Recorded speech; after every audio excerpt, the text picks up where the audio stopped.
Hello dear students, आज के video में मैं पॉलीटेक्निक अप्लाइड मैथमेटिक्स फर्स्ट की मॉडल पेपर 2020 के लिए मॉडल पेपर आप लोगों के लिए लेकर आ रही हूँ। सेक्शन ए हम इस वीडियो में कवर करेंगे। नेक्स्ट 2 सीरीज़ और आएंगी, 2 वीडियो और आएंगे इस सीरीज़ के, जिसमें हम सेक्शन बी और सेक्शन सी कवर करेंगे। जैसा कि आप लोगों को आज एक प्रोविज़नल डेट शीट मिली होगी, मैंने वो शेयर नहीं की क्योंकि कुछ करेक्शंस अभी उसमें होने हैं, और जैसे ही फाइनल डेट शीट आएगी मैं आप लोगों से वो डेट शीट शेयर करूँगी। सेक्शन ए में जो क्वेश्चंस मैं आपको बता रही हूँ ये बहुत ही इंपॉर्टेंट क्वेश्चंस हैं। आपको मालूम होगा कि 12 क्वेश्चंस ही एग्ज़ाम में पूछे जाएंगे, जिसमें से आपको 10 क्वेश्चंस अटैम्प्ट करने होंगे और प्रत्येक क्वेश्चन जो आपका होगा वो 2 मार्क्स का होगा। ठीक है, तो 12 में से 10 क्वेश्चंस आपको करने हैं। इसमें आपको सिंपल कोई प्रॉब्लम्स पूछी जाती हैं जो आप केवल फार्मूला याद होने पर या फिर बेसिक प्रिंसिपल याद होने पर कर सकते हैं। तो स्टार्ट करते हैं सेक्शन ए के क्वेश्चंस। तो फर्स्ट क्वेश्चन है आपका, sum the series 1 + 1/3 + 1/3² + 1/3 cube plus so on up to infinity. तो आप देखेंगे ध्यान से, आपको एक श्रेणी दी हुई है और इसका आपको योग निकालना है। तो जब आप इसे ध्यान से देखेंगे तो ये आपकी एक गुणोत्तर श्रेणी यानी कि जीपी है। जीपी कैसे मालूम चलती है? जब आप किन्हीं 2 कंजिक्यूटिव टर्म्स का रेशियो निकालते हैं, अनुपात निकालते हैं, तो वो हमेशा सेम आता है। आप निकाल कर देखेंगे 1/3 ये इसका दूसरा पद है, ये पहला पद है, तो 1/3/1 करेंगे तो ये आपका आएगा 1/3। ठीक है, उसके बाद ये जो थर्ड टर्म है, थर्ड और सेकंड का रेशियो निकालेंगे तो थर्ड टर्म है आपका 1/3² अपॉन सेकंड टर्म है आपका 1/3। तो ये आपका हो जाएगा 1/3²। आपको मालूम है ये रेसिप्रोकल होता है, व्युत्क्रम हो जाता है 3/1, तो 3 से 3 कैंसिल हो गया, ये भी आपका आएगा 1/3। तो जब भी ये रेशियो सेम होता है उस समय ये कहलाती है एक जीपी, और जीपी के अनंत पद इनफाइनाइट टर्म्स के लिए फॉर्मूला होता है S infinity equals to A/1 - R। तो ये फॉर्मूला होता है S infinity equals to A/1 - R। यहाँ पर जो A होता है वो होता है जीपी का फर्स्ट टर्म यानी कि 1, और R का मतलब होता है कॉमन रेशियो, जो अभी हमने देखा था कितना आया था 1/3। तो इस फॉर्मूले में आप वैल्यू रखेंगे A की जगह पर 1/1 - R की जगह पर 1/3। तो इसे सॉल्व करेंगे तो ये आएगा 1/1, यहाँ 3 एलसीएम लेंगे तो ये इससे मल्टीप्लाई होगा 3 - 1, तो ये जाएगा 1/2/3, या ये ऊपर जाएगा तो ये रेसिप्रोकल हो जाएगा। जब भी डिनोमिनेटर इनटू में जाता है तो ये उल्टा हो जाता है 3/2, तो आपका आंसर आ गया 3/2। तो ये पहला क्वेश्चन था 2। तो ये आपका क्वेश्चन है, आपको एक बाइनोमियल एक्सपेंशन दिया है, द्विपद प्रमेय। ठीक है, इसमें देखो आपको 2 पद होते हैं, जब 2 टर्म्स होते हैं तो इसको बोलते हैं द्विपद। ठीक है, अच्छा, इसकी जो पावर है ये नेगेटिव दी हुई थी -n/2। ये क्वेश्चन पेपर में आया हुआ क्वेश्चन है। इसके प्रसार एक्सपेंशन यानी जब हम इसका फॉर्मूला अप्लाई करेंगे तो नंबर ऑफ टर्म्स कितने आएंगे। तो देखिए x - a की पावर -n/2 के प्रसार में पदों की संख्या निकालनी है। ये एक बाइनोमियल एक्सप्रेशन है, एक द्विपद व्यंजक है। द्विपद या बाइनोमियल कहने का मतलब इसमें 2 पद हैं, नंबर ऑफ टर्म्स 2 हैं और इसकी पावर कोई है। तो आपको इसके प्रसार में यानी कि जब इसे पूरा फॉर्मूला एक्सपेंड करेंगे तो उस टाइम में कितने नंबर ऑफ टर्म्स आएंगे ये बताना है। तो इसके लिए आपको सिंपल सा रूल याद करना है, अगर x +a हो या -a हो, जैसे इस केस में माइनस है, अगर प्लस भी होता तो भी कोई प्रॉब्लम नहीं थी, की पावर n के लिए अगर आपको किसी क्वेश्चन में नंबर ऑफ टर्म्स निकालना हो तो आपको सिर्फ इसकी पावर देखनी है, बाकी किसी चीज़ से कोई मतलब नहीं है। अब इसकी जो घात है n, अगर वो नेगेटिव या फ्रैक्शनल होती है, भिन्न में होती है, जैसे कि इस क्वेश्चन में है माइनस, नेगेटिव भी है और n/2 यानी कि फ्रैक्शनल भी है, तो ऐसे केस में पदों की संख्या यानी नंबर ऑफ टर्म्स अनंत यानी कि इनफाइनाइट होते हैं। ठीक है, तो ये इसमें पदों की संख्या ज्ञात नहीं की जा सकती, ये अनंत होते हैं। इस क्वेश्चन का आंसर होगा पदों की संख्या इसके प्रसार में अनंत है। अगर किसी केस में यह घात, यही क्वेश्चन चेंज करके भी आ सकता है, अगर इसकी घात पॉजिटिव इंटीजर धनात्मक पूर्णांक होती है तो उस केस में पदों की संख्या होती है n+1। उस समय पदों की संख्या कितनी होती है? n+1। फॉर एग्जाम्पल अगर आपको निकालना है x+2⁴, इसके प्रसार में पदों की संख्या, तो आपको केवल पावर देखनी है n। 9 है तो पदों की संख्या होगी 9+1 यानी कि 10। जैसे कि आपने एक एग्जाम्पल फार्मूला आप 6th क्लास में पढ़ते हैं a+b², तो इसका फार्मूला होता है a² + b² + 2ab। ये भी एक बाइनोमियल एक्सप्रेशन है, 1 2 दो पद हैं और इसकी पावर गिवन है। तो क्योंकि पावर पॉजिटिव इंटीजर थी, 2 थी, तो देखिए हमारे फॉर्मूले के अकॉर्डिंग कितने आने चाहिए थे नंबर ऑफ टर्म्स? 2 थी, तो 2+1 यानी कि 3।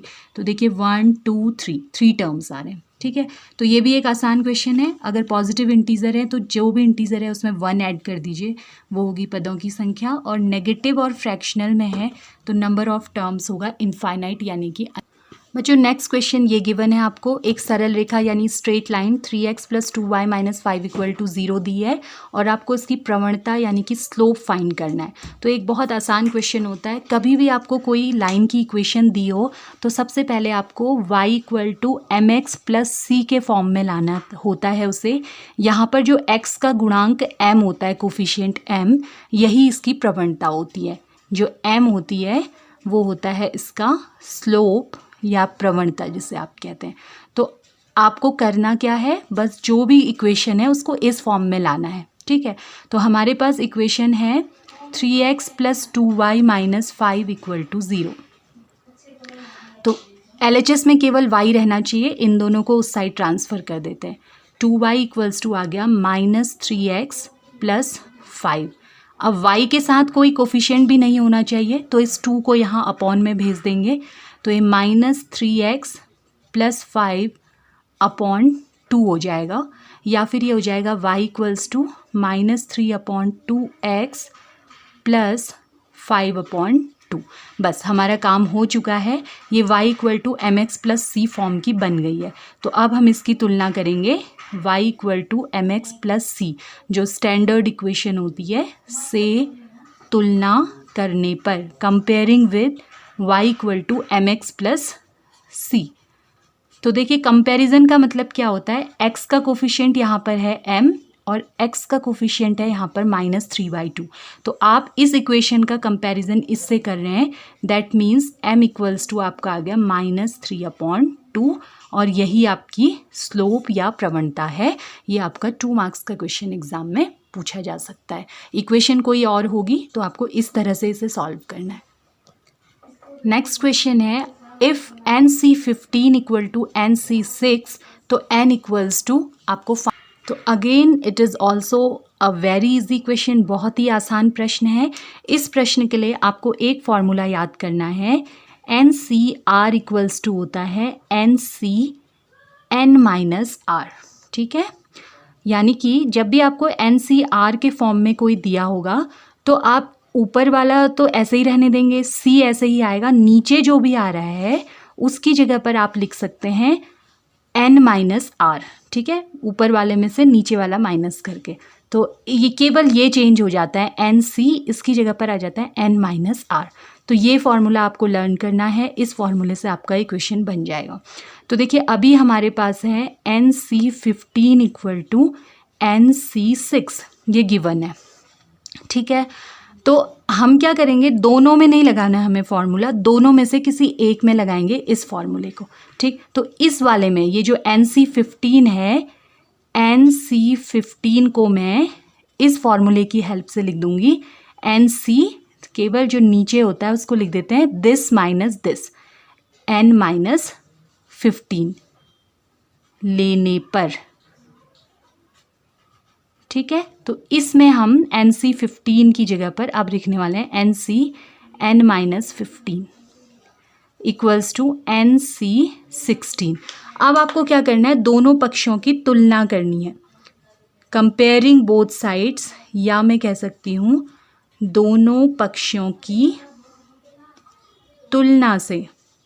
Comparing both sides. अब तुलना का मतलब ये होता है कि सिमिलर प्लेस पर सेम चीज़ें हों, जैसे एन यहाँ भी है, एन भी है, सी इधर भी है, इधर भी है, केवल ये चेंज है तो ये भी इक्वल होने चाहिए।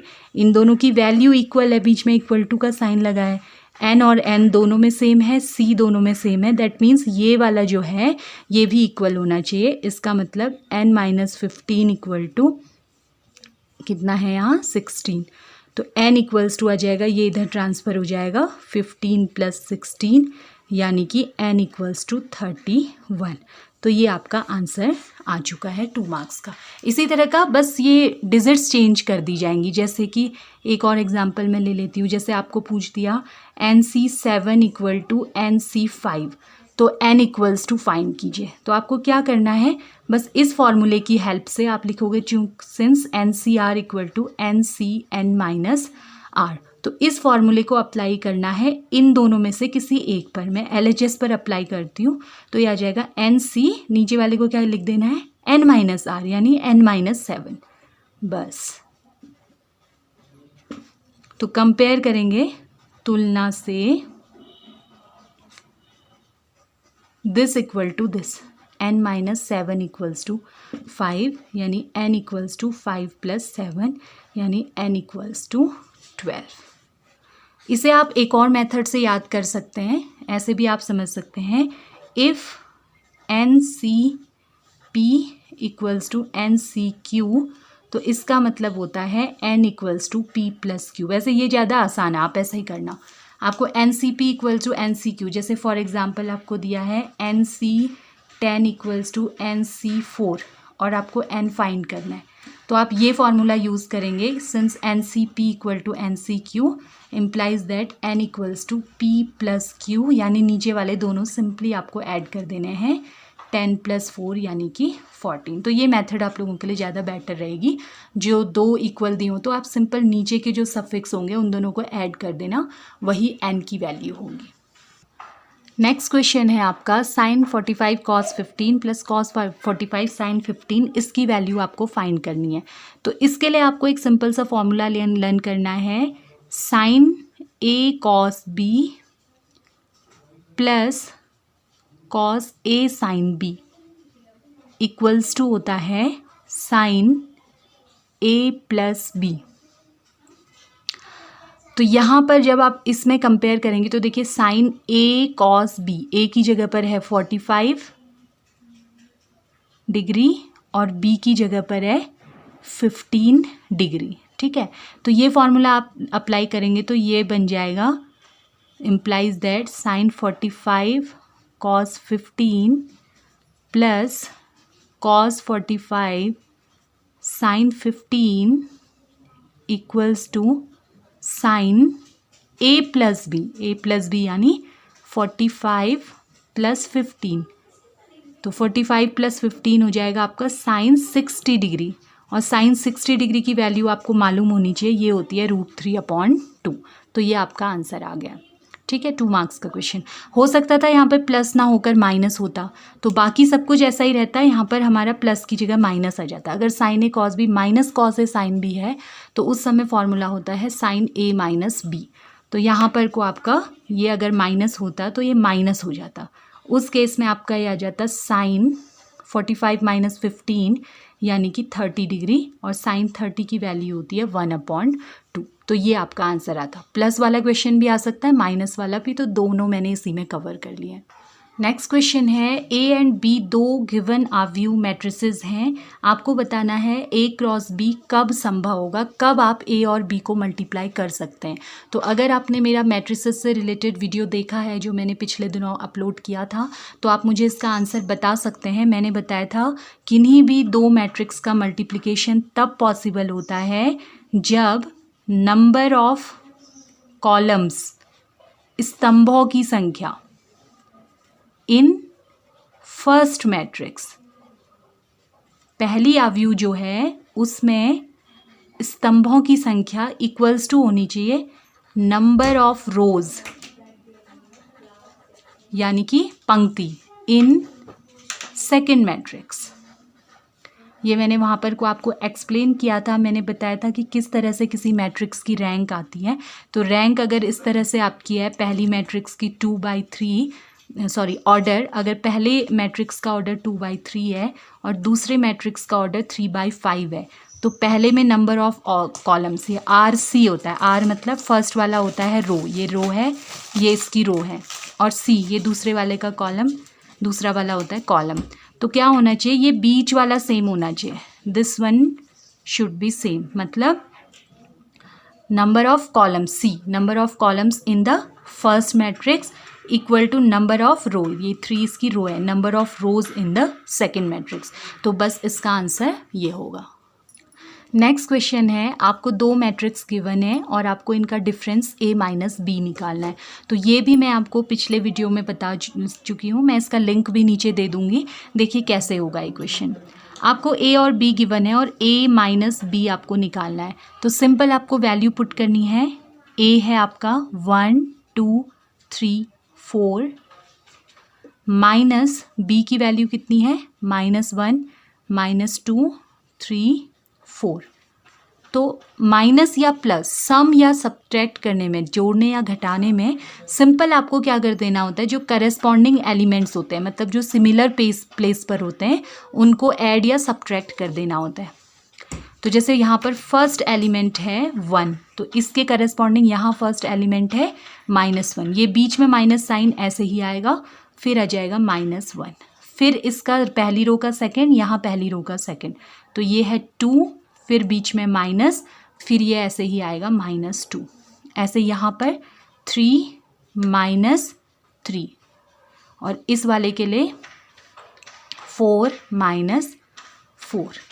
तो ये आपका हो गया है 1, माइनस माइनस प्लस होते हैं 1, 3 - 3 0, 2 माइनस माइनस प्लस 2, 4 - 4 0। तो ये आपका आंसर आ जाएगा 1 + 1 हो गया 2, 2 + 2 हो गया 4, 0 0।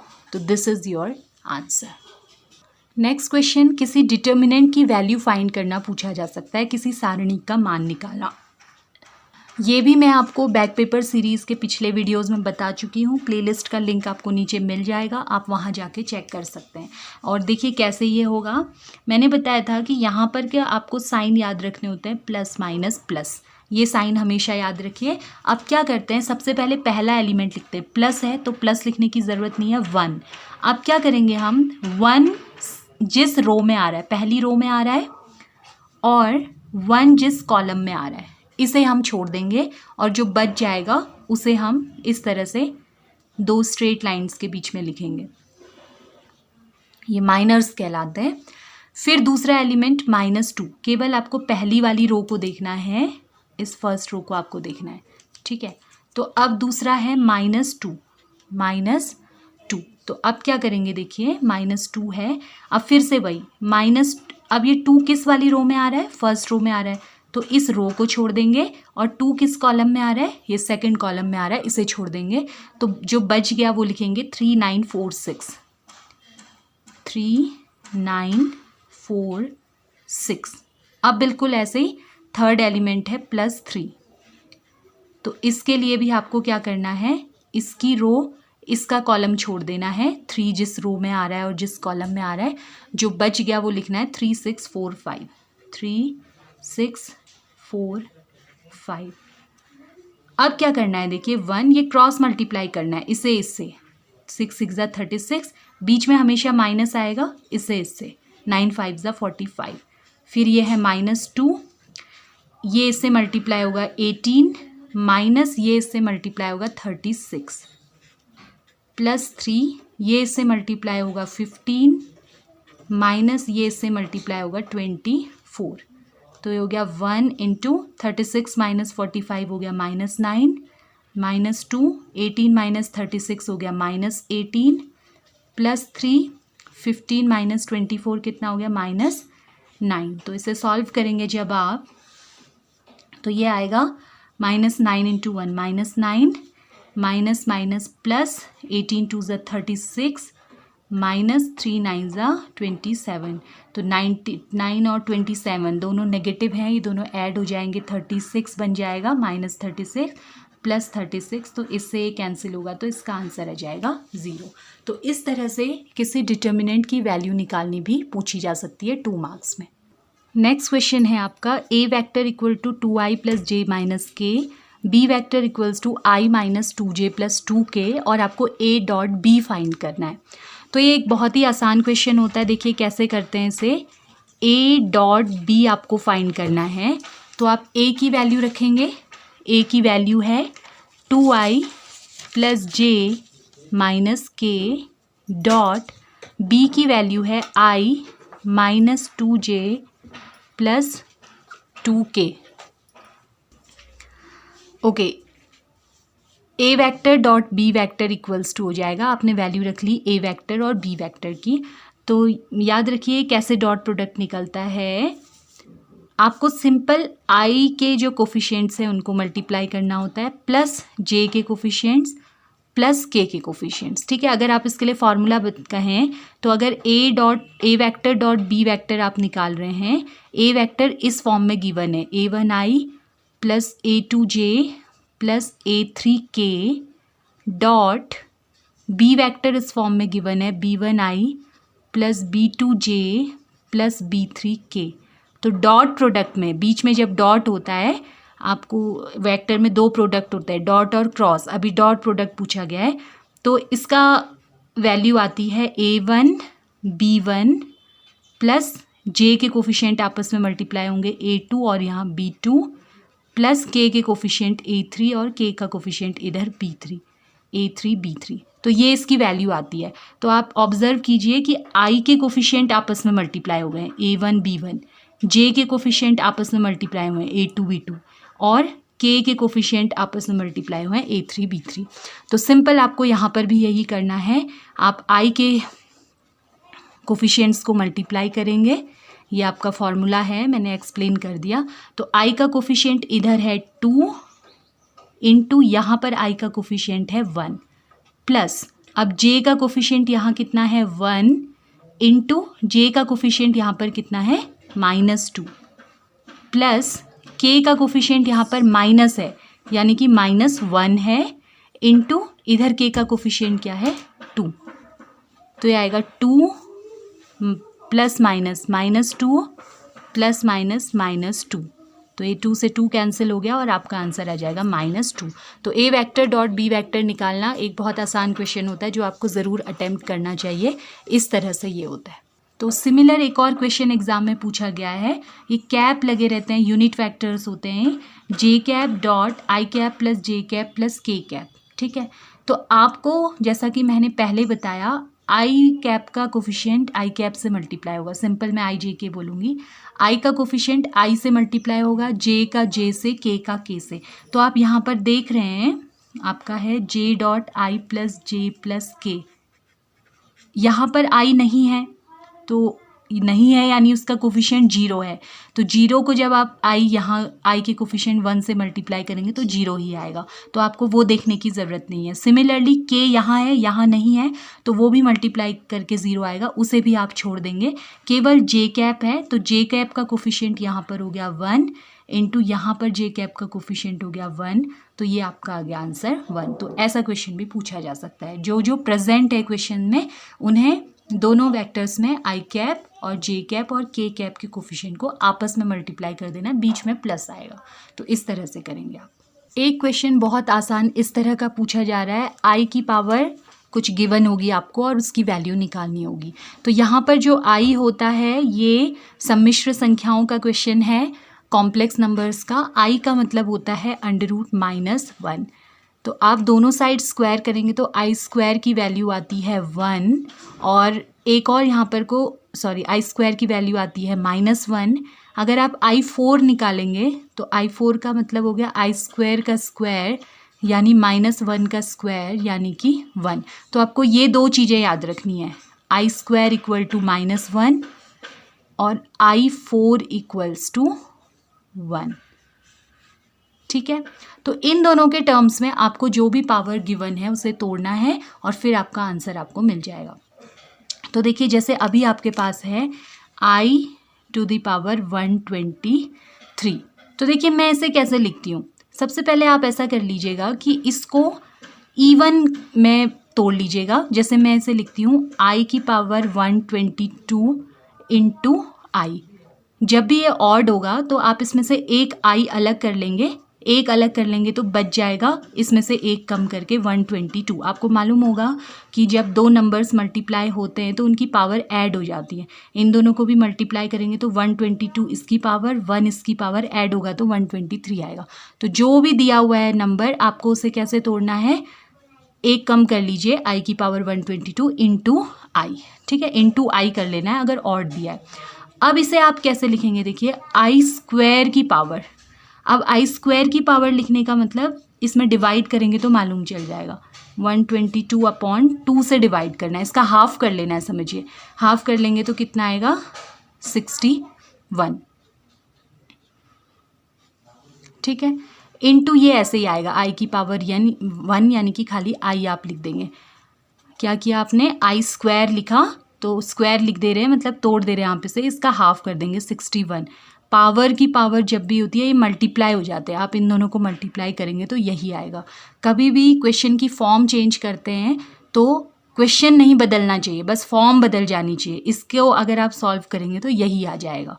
ठीक है, अब आई स्क्वायर की वैल्यू रख देंगे हम -1 की पावर 61 इंटू आई। तो कभी भी नेगेटिव की पावर ऑड विषम होता है तो आंसर माइनस आता है।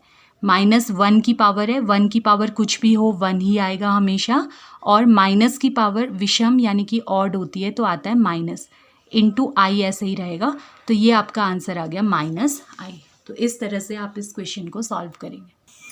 इसी तरह से मान लीजिए आपका पूछा हुआ है i की पावर 135, तो बिल्कुल ऐसे ही आपको करना है। सबसे पहले आप इसे लिख देंगे i की पावर 134 इंटू आई, फिर 134 को आप लिखेंगे आई स्क्वायर। अब इसका हाफ कर देंगे, हाफ करेंगे तो देखिए 134/2 आ जाएगा 67 इंटू आई। तो आई स्क्वायर होता है -1 की पावर 67 इंटू आई। तो नेगेटिव की पावर विषम ऑड आ रही है तो माइनस हो जाएगा, 1 की पावर कुछ भी करें 1 ही आता है इंटू आई, तो ये हो जाएगा -i। तो ये इस तरह से आपका आ गया। अगर ये पावर -1 की पावर कहीं पर इवन आती है, सम आता है, तो उस समय +1 हो जाएगा। ठीक है, एक और क्वेश्चन जो इम्पॉर्टेंट मुझे लग रहा है वो है sin 315 डिग्री की वैल्यू। तो देखिए इसे हम कैसे करेंगे, इस तरह के क्वेश्चंस में हमेशा इसे ब्रेक किया जाता है 360 के टर्म्स में। तो इस 315 को मैं लिख सकती हूँ 360 - 45, आप माइनस करके देख लीजिए इतना आएगा। अब एक फॉर्मूला होता है sin 360 - theta equal to -sin theta. ये फॉर्मूला आपको लर्न कर लेना है, और जिन लोगों ने ये डिटेल से पढ़ा होगा तो आपको मालूम होगा कि इस तरह से 4 क्वाड्रेंट्स बनते हैं, ASTC का रूल होता है, उसके अकॉर्डिंग ये फॉर्मूले निकलते हैं। अगर आपको ये नहीं पता तो अभी सिंपल आप फॉर्मूला लर्न कर लीजिए। तो ये हो जाएगा -sin, अभी थीटा की जगह पर क्या है 45, और sin 45 की वैल्यू होती है 1/√2। तो ये आपका आंसर आ गया -1/√2। सेक्शन ए का लास्ट इंपॉर्टेंट क्वेश्चन है, उस वृत्त का समीकरण जिसका केंद्र 2,3 तथा त्रिज्या 5 है, रेडियस त्रिज्या 5 है और सेंटर यानी केंद्र है 2,3। तो इसके लिए आपको एक फॉर्मूला याद करना है। अगर आपको कोई वृत्त दिया हुआ है, सर्कल, जिसका केंद्र H, K हो, आपने पढ़ा होगा ये, और त्रिज्या यानी कि रेडियस R हो, ऐसे वृत्त की समीकरण होती है। तो वृत्त का समीकरण, equation of the circle is given by x - h whole square plus y - k whole square equal to R square. तो देखिए ये क्वेश्चन भी पूछा जा सकता है 2 मार्क्स का, सिंपल फार्मूला, और फार्मूले में h, k की वैल्यू और R की वैल्यू गिवन हो, ऐसा क्वेश्चन भी पूछा जा सकता है। तो यहाँ पर को h, k इक्वल्स टू, जो केंद्र था कितना गिवन है आपको 2,3, और R इक्वल्स टू रेडियस कितनी गिवन है 5। तो बस आपको इस फॉर्मूले में वैल्यू रख देनी है, देयरफॉर इसलिए वृत्त का समीकरण, तो वृत्त का समीकरण तो ये आ जाएगा x माइनस एच की जगह आप रख दोगे 2 प्लस y माइनस के की जगह आप रख दोगे 3 इक्वल टू आर स्क्वायर यानी कि 5 स्क्वायर। तो a minus B whole square होता है a square plus B square minus 2ab, a हो गया x, b हो गया 2 प्लस यहाँ फिर वही formula a square a minus B whole square होता है a स्क्वायर, ये a है ये b plus B square minus 2 into A into B equals to 5 का स्क्वायर हो गया 25। तो ये हो गया x square plus 4 minus 4x plus y square plus 9 minus 6y equal to 25। तो ये आपका हो जाएगा एक्स स्क्वायर, पहले स्क्वायर वाले लिख देते हैं, प्लस वाई स्क्वायर फिर 1 पावर वाले minus 4x minus 6y plus, देखिए मैं थोड़ा शॉर्ट कर देती हूँ, 4 प्लस 9 होगा 13, ये 25 इधर आएगा तो 13 माइनस 25 जो आ जाएगा वो आएगा माइनस 12। तो स्पेस की कमी की वजह से मैंने एक स्टेप कम कर दिया है, सिंपल इसको इधर लेके इनमें से माइनस कर दिया। तो ये आपका आंसर आ गया। ये भी आपका 2 मार्क्स का क्वेश्चन पूछा जा सकता है। एक क्वेश्चन और आपका सर्कल के इक्वेशन से रिलेटेड पूछा जा सकता है। ऐसा वृत्त जिसके व्यास के सिरे, व्यास यानी डायमीटर के कोऑर्डिनेट्स अगर दिए हुए हैं x1 y1 और x2 y2, यानी कि ये वाले कोऑर्डिनेट्स आपको दिए हैं x1 y1 इस पॉइंट के, और इस पॉइंट के कोऑर्डिनेट आपको दिए हैं x2 y2। तो इसका इक्वेशन पूछा जाए, ऐसा क्वेश्चन मैंने कहीं पेपर में देखा तो मैं बता दे रही हूँ। तो आपको सिंपल इसका इक्वेशन याद कर लेना है, वो होता है x minus x1 into x minus x2 plus y minus y1 into y minus y2 equals to 0। That's all.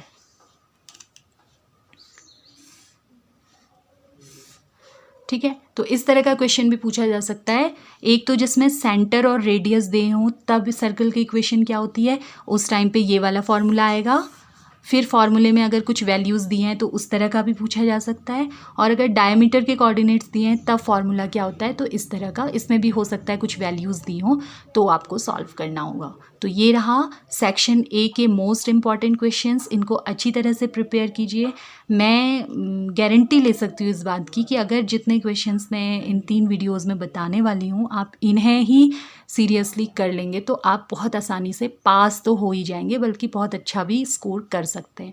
तो नेक्स्ट वीडियो में मैं लेकर आऊँगी सेक्शन बी के इम्पॉर्टेंट क्वेश्चंस। तब तक प्रैक्टिस कीजिए घर पर। मिलते हैं नेक्स्ट वीडियो में। Thanks for watching the video.